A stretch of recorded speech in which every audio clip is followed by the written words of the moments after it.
Wagwan Scott. These are extremely satisfying. Just can't have one or two. Super simple, only take 5 ingredients, but you can get away with 3. Today we are making coconut drops like grandma used to make them. And I'm going to show you a couple techniques to max out the flavor of this super simple Jamaican snack.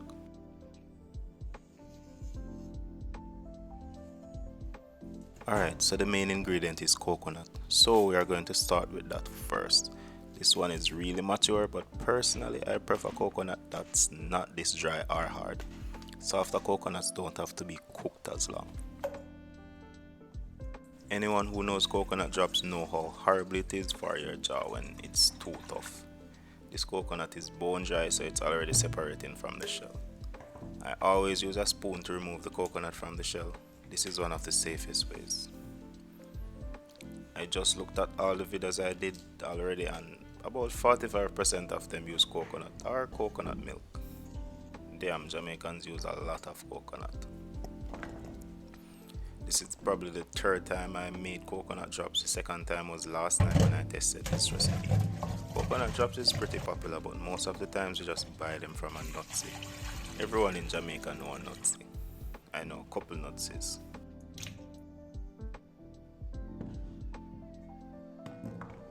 This will take close to an hour to cook, so I will have to dice these smaller than it's typically done to cut back on the cook time a bit.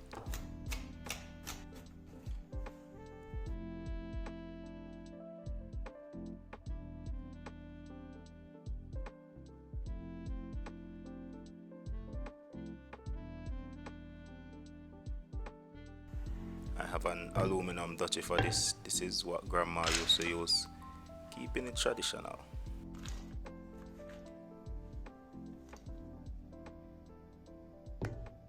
Ginger. This is a must-have ingredient in coconut drops. It adds a nice spicy aroma that's kind of comforting. I like a little extra kick in my drops, but if you can't manage it, have it or just a whim, feel free to use less or none. I'm just going to peel and grate her.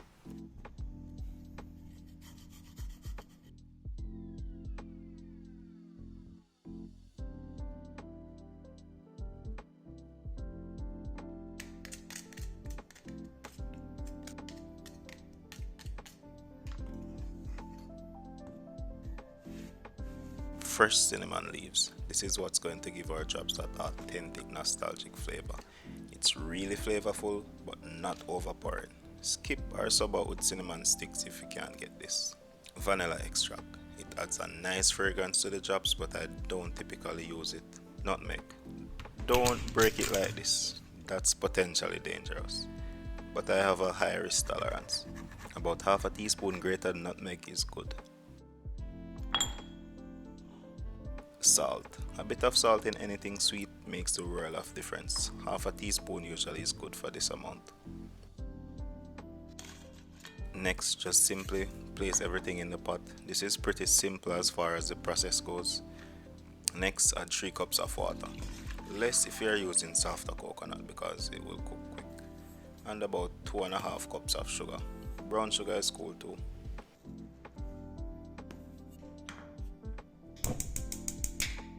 Next, put the pot on high flame. This is going to take close to an hour. The goal is to cook the coconut before the liquid is reduced too much. Cover that so we can get to boiling fast. While that's going, we can grab our banana leaves. I'm going to keep this as authentic as possible, so we definitely need banana leaf, and I'm going to show you how to process them and what it's used for. These are kind of beat up from me not handling them properly. Banana leaves are pretty brittle, hence why we have to do this next step. We're going to wilt the leaves over open flames. This makes the banana leaf go limp and not as brittle, so they won't tear or break so easily.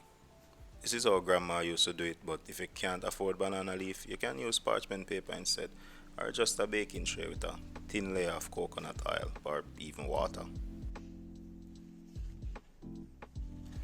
I find the smell of burning banana leaves very satisfying.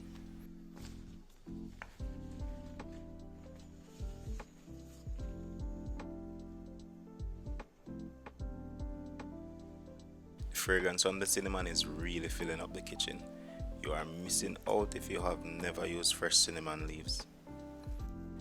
As I mentioned at the top of this video, we can use just 3 ingredients and make a really good coconut drops. Coconut, of course, sugar and ginger is all you need.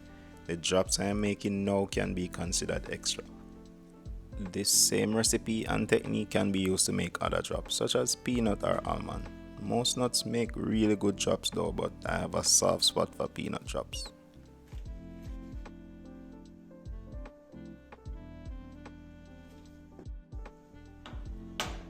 Next I'm going to check in on the coconut.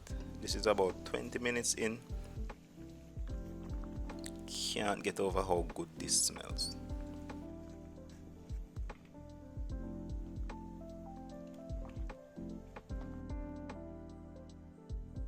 While let it do its thing, I'm going to prepare the banana leaf.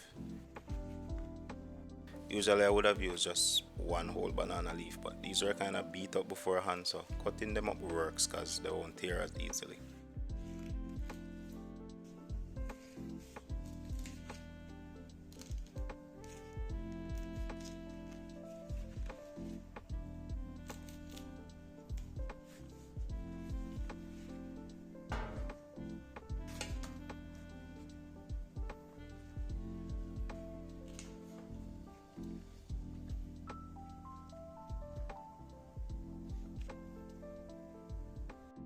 This is going to take another half hour to complete cooking, so I'm just turning down the flame because a hard boil will reduce the water too quick before the coconut cooks properly. A slower simmer will get us there.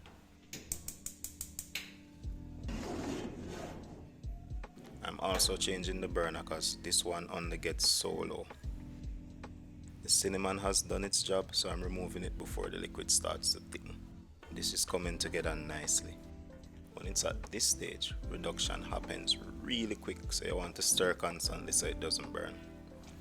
Most of the water is gone at this point and the consistency is very different. I want to get the sugar to what's called the hard crack stage. Don't do this with your bare hands, melted sugar reaches crazy high temperatures. Hard crack means that the threads formed by the falling sugar set up immediately and are extremely brittle. That needs a little bit more time. I also want to caramelize the sugar a bit for a deeper, more complex toffee-like flavor. That's caramelized perfectly. I'm going to give it a little test again to see where it's at. This is at the hard crack stage. Those threads set up immediately and are brittle, so this is ready.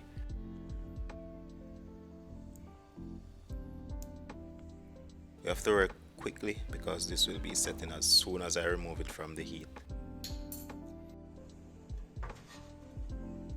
Next, I'm going to carefully place tablespoons full of drops on the banana leaf. Banana leaf is naturally non-stick for drops, so if I wasn't using this, I would use a bit of coconut oil or wet the surface of whatever I'm trying to set the drops on. I have to work really quick. I could reheat the drops with a splash of water if it sets up too quick, but that's a hassle.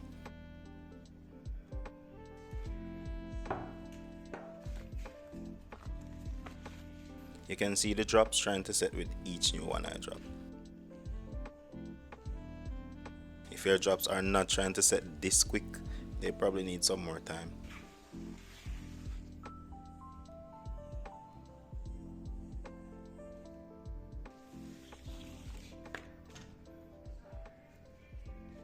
That's the last one and it's almost totally set up.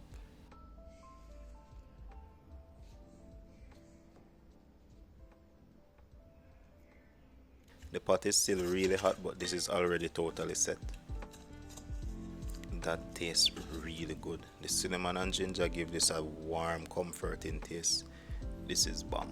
I'm gonna go get some water in this before it cools completely, so cleaning up is easier later.